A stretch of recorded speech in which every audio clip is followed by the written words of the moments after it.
Por ahí el bonito saludo que se encuentre por ahí. Y vamos a ver, compadre. Es el corrido. Ok, compadre, claro que sí. Corrido al señor presidente con mucho gusto. De parte de su primo Lucas Rosas por ahí, pues. El corrido del centenario. Y dice ya: si eres pobre te humilla la gente, si eres rico te trata muy bien. Y un amigo se metió a la mafia porque pobre ya no quiso ser.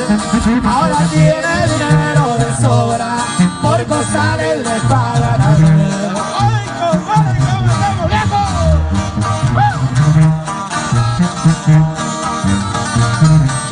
Todos le dicen el centenario por la joya que brilla en su pecho.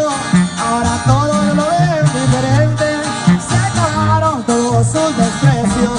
No más porque trae carro del año, ya lo ven con el signo de peso. San Antonio, primo, lo persigue el gobierno gabacho, pero él no deja de trabajar. A Los Ángeles va cada rato y regresa con un dineral.